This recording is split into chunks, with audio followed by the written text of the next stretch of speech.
So there's a window experience. If you want less wind, you do have toggles inside of your hood. Those all slide up, and then you close up all the zippers and Velcro, and then eventually you do have your yellow hood to pull up, and then that has little chin flaps on it to close that all in. So as we go out today, we'll try to look for a lot of things. I'll try to find some sea otters, especially in kelp beds where they'll stay on the surface a little longer for us. But with that, if you see anything, start taking pictures as we come up to it. Hopefully you get several nice shots before it dives down or flies off the water.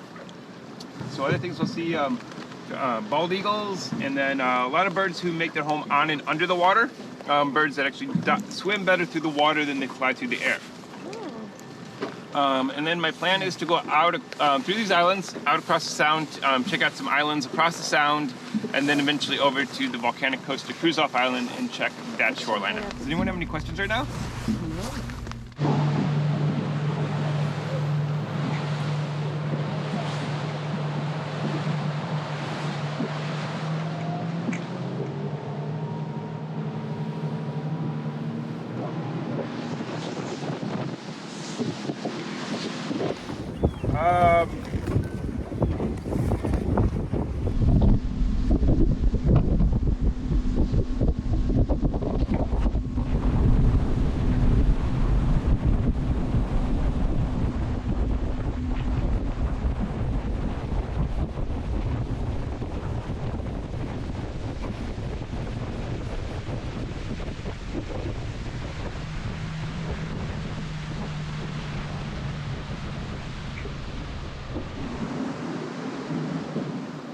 Got a pair of bald eagles hanging out in the tree here.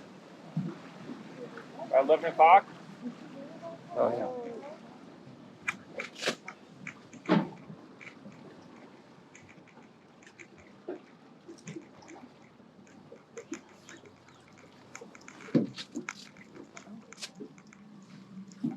When you see them hanging out together like that, that's a mating pair. So both male and female, they look identical, both in the size and plumage. Female just slightly larger, and they're nesting nearby in the trees here.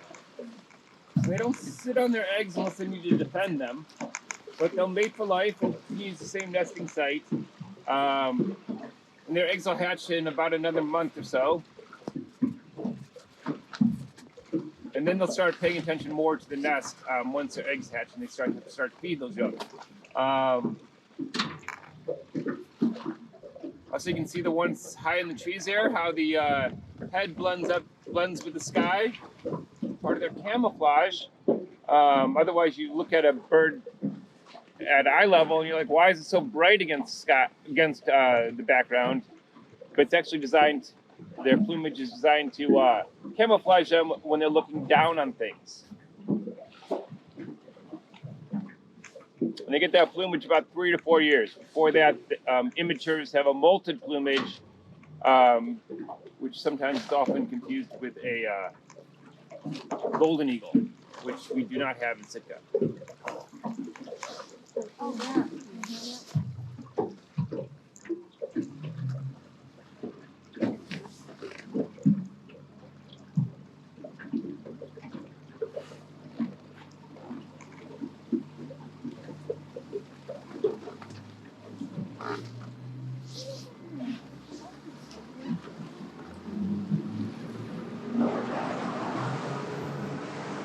So from this point, we can see this island over to our right here. And the island there is Treetop Island. And everything you see of it is volcanic. Eruption started about 600,000 years ago.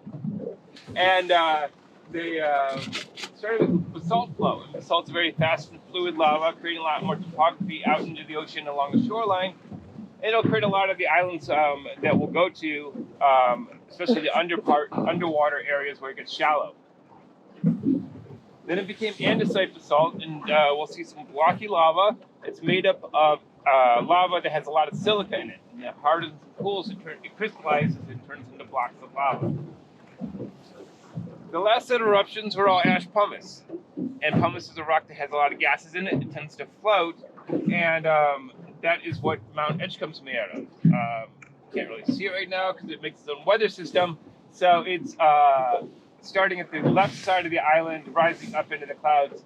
That is where Mount Edgecumbe is. It looks like a very wide Mount Fuji. But also across the horizon, you can see a lot of flat-topped hills, especially the one, it's in a close island here, and just beyond it, you can see a flat-topped hill. The last set of eruptions were about 7,000 years ago. Although last spring we had a series of earthquakes, and with those, geologists and seismologists started looking at the island and realized that parts of the island were rising 18 centimeters a year for the last 10 years. Pretty significant change in geological times. So with that, they redesignated the island from dormant to historically active. So it is possible on the next trip to Alaska that you might see an eruption coming off this volcano here. Although all the active volcanoes, they're all west of Anchorage. They're on the Alaska Peninsula, the Aleutian Chain, and the most recent one is on the Kamchatka Peninsula.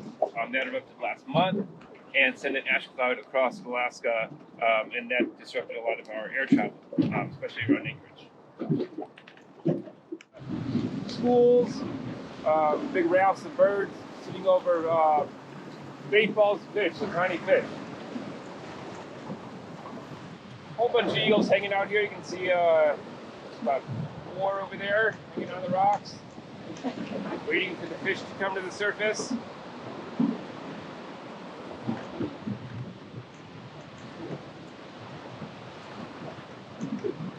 Not quite salmon season in Sitka. King salmon are here year-round, but the other 4 species are still kind of offshore waiting to come in. There's a seal in the water. So you might see a couple round heads, very shiny. They are harbor seals.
nearest town. Town straight ahead of us there. Town's about 14 miles of that island. The island is about 100 miles long. Pretty much a 100-mile long mountain range, Baranof Island.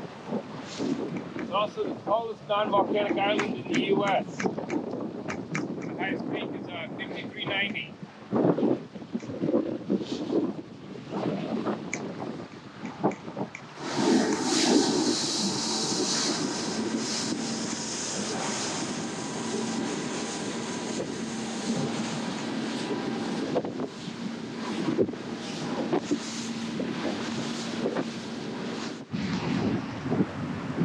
Here we'll look for some more otters. And up on the island here, you can make out some harbor seals that haul out here.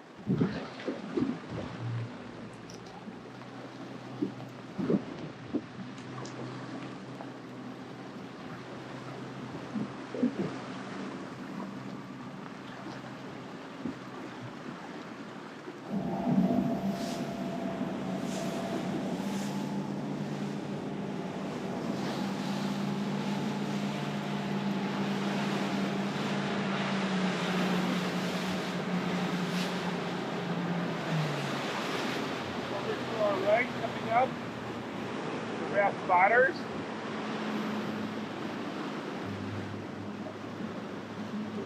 On a day like this, otters will, even though the seas are bad, they just hang on kelp beds, wrap themselves up in the kelp, and then they don't drift around like corks in the water.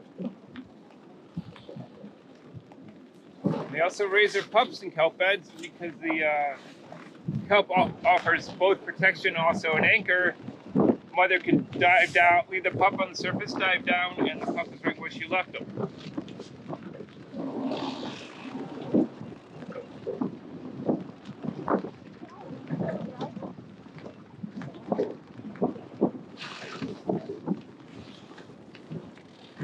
So the otters actually help cultivate these kelp beds. So dense that you can't actually split the hairs to find their skin. But that's all the insulation they have. They have no fat or blubber on them. So what they rely on is a very dense coat of fur and a very high metabolism. So they go down and eat all kinds of crustaceans, clams, mussels, crab, and sea urchins. So they keep that sea urchin population in check and allow the kelp forest there to thrive. Because kelp is a very dense kelp. It grows less than 60 feet of water and 1 to 2 feet a day.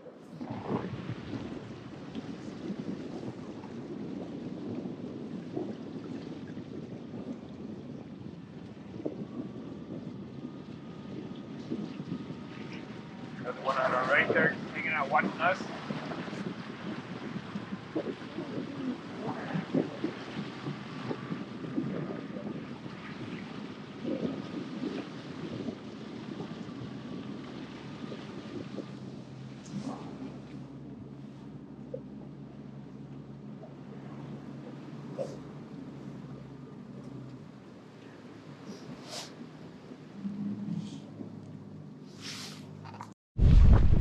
Might be 2 of them.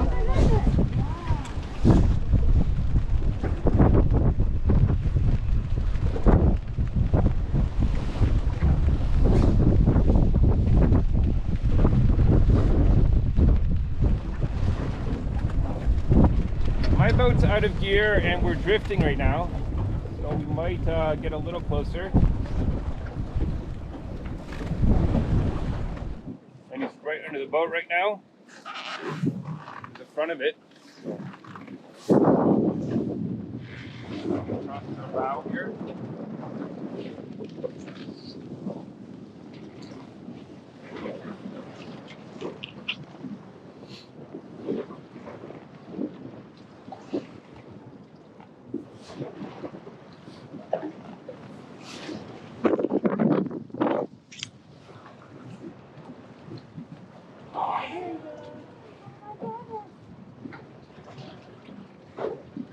That is a gray whale. So gray whales are the same as humpbacks in the idea that they have baleen, but they are they're filter feeders. They take what they get in their mouth, push it through that fine-tooth comb of baleen, all the water out, and then swallow what they get. But they're feeding in the shallows here. We're in 20 feet of water. Gray whales feed on things that they find on the bottom. They find whatever they find in the kelp, silt, and sand. So they're filtering that out, crustaceans and things like that, and eating that, as opposed to humpbacks, which are eating krill and fish. And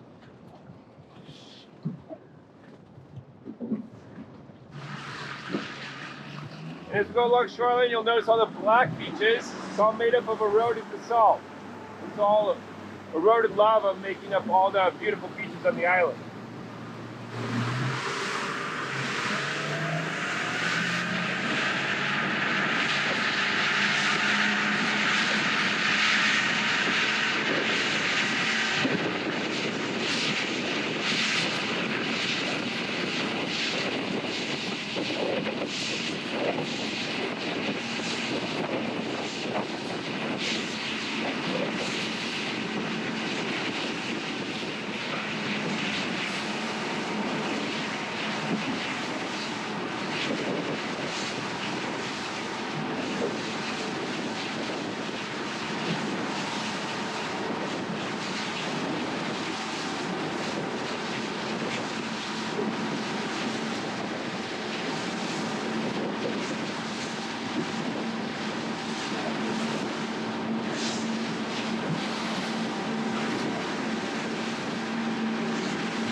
Otter, and you can see her holding her pup on her belly.